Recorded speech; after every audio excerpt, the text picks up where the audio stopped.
રબારી સમાજના યુવક અને યુવતી કે જેમની લાશ મળતા ચકચાર મચી ગઈ. બંને રબારી સમાજના હોવાનું સામે આવ્યું. હોનર કિલિંગની આશંકા વ્યક્ત કરાઈ.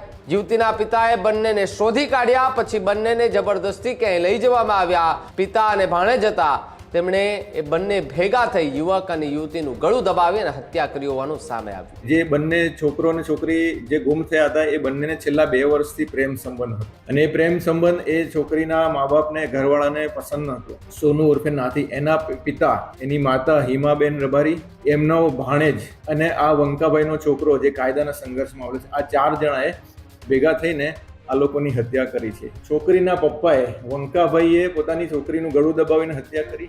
જે ભાણેજ છે સોમાભાઈ, પબાભાઈ, એણે છોકરાનું નવીનનું ગળું દબાવીને હત્યા કરી અને એક કૂવામાં એ બંનેની લાશ નાખી દીધી. હજુ સુધી તમે અમારી ચેનલને સબસ્ક્રાઇબ નથી કરી તો અત્યારે જ ન્યૂઝરૂમ ગુજરાતને સબસ્ક્રાઇબ કરો. ફેસબુક અને ઇન્સ્ટાગ્રામ પર ફોલો કરો.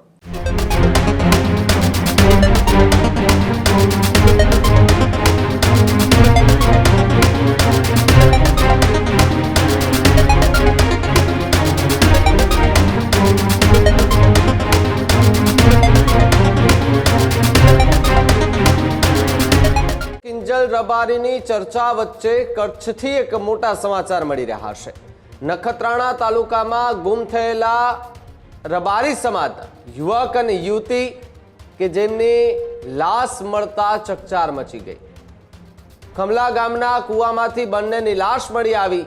ઘટનાને લઈને સમગ્ર વિસ્તારમાં ભારે હલચલ મચી. ફેબ્રુઆરી મહિનામાં બંને યુવક યુવતી ગુમ થયા. બંને રબારી સમાજના હોવાનું સામે આવ્યું, જ્યારે પરિવારજનોએ અગાઉ ગુમ થયાની ફરિયાદ પણ પોલીસ મથકે નોંધાવી હતી. પોલીસે મામલે તપાસ શરૂ કરી અને તપાસ દરમિયાન હોનર કિલિંગની આશંકા વ્યક્ત કરાઈ.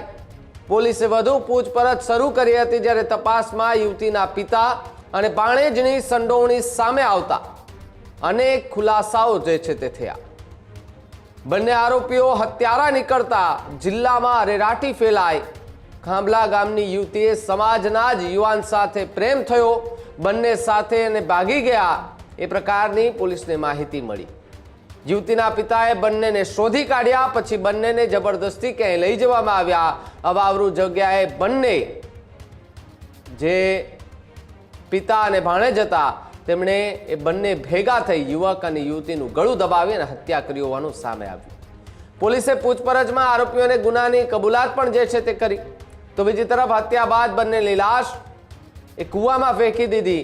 પોલીસે બંનેના મૃતદેહ બહાર કાઢી અને હાલ તો કાર્યવાહી જે છે તે શરૂ કરી દીધી છે. ત્યારે એક તરફ આપણે જોઈએ છીએ કે રબારી સમાજ એકતા બતાવે છે. રબારી સમાજનું સંગઠન જે છે તે ખૂબ મજબૂત થતું જોવા મળી રહ્યું છે અને રબારી સમાજની એક દીકરી કે જે કિંજલ રબારી કે જેમણે પ્રેમ લગ્ન કર્યા અને પ્રેમ લગ્ન કર્યા બાદ રબારી સમાજ એ દીકરીને ઘરે પરત લઈ આવ્યા. એક સાચું ઉદાહરણ પૂરું પાડ્યું કે સમાજ જો ધારે તો કંઈ પણ કરી શકે છે, પરંતુ કચ્છની જે ઘટના બની છે તેની અંદર જે પ્રમાણે વિગતો મળી રહી છે અને પોલીસ પણ જે રીતે કહી રહી છે કે રબારી સમાજના જ યુવક અને યુવતી હતા, બંને એક જ સમાજના હતા અને પ્રેમ થઈ ચૂક્યો હતો. એટલા માટે એ ત્યાંથી ભાગ્યા હતા. લગ્ન કરવાની વાત જે છે તે ચાલી જ રહી હતી. તે દરમિયાન પિતાએ બંનેને શોધી કાઢ્યા. તો આ મામલે રબારી સમાજના આગેવાનો કંઈ નિવેદન આપે છે કે કેમ, હવે આવનારો સમય આવશે ત્યારે ખબર પડશે. પરંતુ વાત અહીંયા એ પ્રેમની છે. જો અન્ય કાસ્ટમાં કોઈ દીકરી આપણા સમાજની જાય છે તો આપણે વિરોધ કરીએ છીએ, વિવાદ ઊભા કરીએ છીએ અને વિરોધ કરવો એ જરૂરી છે, કારણ કે આપણી દીકરી છે. કોઈ ક્યાંય પણ કેમ લઈ જઈ શકે. અને રબારી સમાજે કરી બતાવ્યું છે ને એકતા બતાવી છે. અને ન માત્ર એક રબારી સમાજ, પરંતુ રબારી સમાજે અન્ય બધા જ સમાજોને એક શીખ આપી છે કે જો એકતા હશે ને તો આપણી દીકરીઓ ક્યાંય નહીં જાય અને કોઈ નજર પણ નહીં નાખે. પરંતુ હવે સવાલ અહીંયા કચ્છનો ઊભો થઈ રહ્યો છે કે કચ્છના નખત્રાણામાં જે ઘટના બની તે દીકરી તો એક રબારી સમાજના એ દીકરા સાથે જ ભાગી હતી ને. પિતા એટલા ક્રૂર કેમ થઈ ગયા હશે કે એ દીકરીને પતાવી દીધી, એ યુવકને પણ પતાવી દીધો અને પછી બંનેની લાશ કૂવામાં નાખી દીધી. એટલે આટલી ક્રૂરતા કેવી રીતે? જોકે હજુ સુધી રબારી સમાજના આગેવાનોમાંથી કોઈની પ્રતિક્રિયા આ મુદ્દે નથી આવી, પરંતુ પોલીસે તપાસ કરતા કે આ પ્રકારની વિગતો બહાર આવી. શું કહી રહી છે પોલીસ, સાંભળીએ. નખત્રાણા પોલીસ સ્ટેશન ખાતે 2 ગુમનોંધ નોંધાયેલી હતી જેમાં એક યુવતી જેનું નામ છે સોની નાથી ઉર્ફે સોનુ રબારી, એ રહેવાસી છે ખાંભલા ગામની, અને એક યુવક જેનું નામ છે નવીન જીવાભાઈ રબારી, એ રહેવાસી છે અંગિયા નાના ગામનો. એ બંને જણની ગુમનોંધ નોંધાઈ હતી અને એ ગુમનોંધના આધારે નખત્રાણાના પીઆઈ શ્રી જેડી સરવૈયાએ જુદી જુદી ટીમો બનાવીને અને સઘન તપાસ હાથ ધરેલી.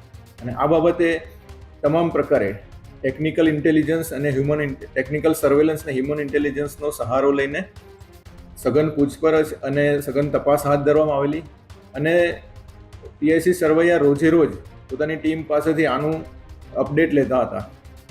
દિવસ દરમિયાન તપાસ કરે અને સાંજે અપડેટ લેતા હતા અને બીજા નેક્સ્ટ ડે માટેની સૂચના આપતા હતા. અને એ તપાસ દરમિયાન અમુક પુરાવાઓ, અમુક કડીઓના આધારે ખબર પડી કે જે બંને છોકરો અને છોકરી જે ગુમ થયા હતા એ બંનેને છેલ્લા 2 વર્ષથી પ્રેમ સંબંધ હતો. અને એ પ્રેમ સંબંધ એ છોકરીના મા બાપને, ઘરવાળાને પસંદ નહોતો. એટલે આ સૌથી પહેલો જે ડાઉટ ગયો એ ગયો કે છોકરાની ગુમનોંધ પહેલી નોંધાઈ હતી અને પછી છોકરીની ગુમનોંધ પછી નોંધાવવામાં આવેલી. એ પણ પોલીસના કહેવાથી એ લોકો ગુમનોંધ નોંધાવવા આવી. અને આ બંને છોકરો અને છોકરી 3 ફેબ્રુઆરીએ ગુમ થઈ ગયેલા હતા.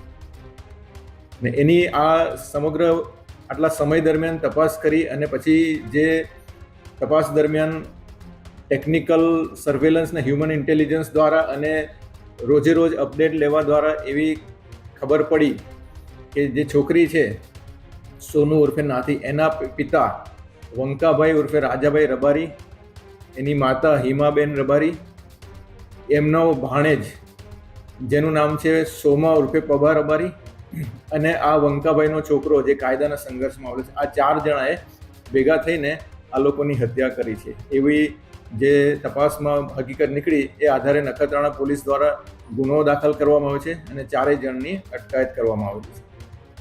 છોકરીના પક્ષવાળે નો આમાં આવ્યો તો છોકરાનો પક્ષવાળાનો શું રોલ હતો એમને કઈ ખબર હતી કે છોકરાનો પક્ષવાળાનો રોલ બાબતે હજી આરોપીઓને અટક કર્યા છે. એમની તપાસ કરવામાં, ચોક્કસ તપાસ કરવામાં આવશે. પણ છોકરાના ભાઈ એ જ્યારે એ છોકરો ગુમ થયો એ દિવસે છોકરાના ભાઈએ આવીને પોતાના ભાઈના ગુમ થવા વિશે જાણ કરી. પછી આ ખબર પડી અને પછી એણે જે એની પૂછપરછ દ્વારા સમગ્ર ઘટના કે જે આ પ્રેમ સંબંધની ઘટના છે એની જાણ થઈ.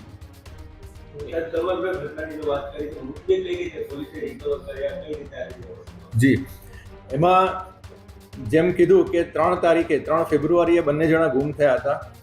એમની ગુમનોંધ છેક 5 તારીખે અને 7 તારીખે આવેલી હતી. પણ પછી પૂછપરછમાં આ લોકોએ કબૂલ કર્યું કે 3 તારીખે સાંજે 8 વાગે જ્યારે છોકરી નીકળી ગઈ ઘરેથી ત્યારે એના પપ્પા એ વંકાભાઈ અને એમનો ભાણેજ સોમાભાઈ એ બંને જણા મોટરસાઇકલ લઈને એ છોકરીને શોધવા ગયા. અને કોટડા બાજુ એ છોકરી મળી આવી. એ છોકરીને પૂછપરછ કરી કે કેમ, ક્યાં ગઈ હતી, શું. તો એણે કીધું કે મારે આ નવીન સાથે જ આવવું છે. છોકરીએ ઘેરાવાની ના પાડી. એટલે પછી આ લોકોએ ફોન કરીને છોકરીના મમ્મીને અને છોકરીના ભાઈને બોલાવી લીધો. અને એ લોકો ત્યાં એ કોટડાથી ખાંભલા વચ્ચેની જગ્યા એ રોડ પર એ લોકોની સાથે બોલાચાલી થઈ, ઝપાઝપી થઈ, દોલટપાટ થઈ. અને એ દરમિયાન છોકરીના પપ્પાએ વંકાભાઈએ પોતાની છોકરીનું ગળું દબાવીને હત્યા કરી. અને જે ભાણેજ છે સોમાભાઈ, પબાભાઈ, એણે છોકરાનું નવીનનું ગળું દબાવીને હત્યા કરી. અને પછી એ લોકોએ ત્યાંથી મોટરસાઇકલ પર એ બંનેની લાશ લઈને થોડેક આગળ ગયા અને એક કૂવામાં એ બંનેની લાશ નાખી દીધી. એટલે એ લાશ આ લોકોની પૂછપરછના અને કબૂલાતના આધારે પછી એ લોકો આ જે જગ્યાનું રિકન્સ્ટ્રક્શન કરવામાં આવ્યું એ જગ્યાએ જોયું તો એ કૂવામાંથી બંનેની લાશ મળી આવી. અને એ લોકોની લાશ 2 સરકારી પંચો દ્વારા અને એમની હાજરીમાં FSL, ફાયર બ્રિગેડ અને SDM સાહેબ, મામલતદાર સાહેબ એને બધાની ટીમ સાથે, મેડિકલ, FSL બધી ટીમ સાથે એ લાશોને બહાર કાઢવામાં આવી અને એનું જે આગળની વિધિ કરવામાં આવી. ત્યારે જ ન્યૂઝરૂમ ગુજરાતની YouTube ચેનલને સબસ્ક્રાઇબ કરો અને Instagram અને Facebook પર ફોલો કરો. અપડેટ રહો, સત્યની સાથે રહો.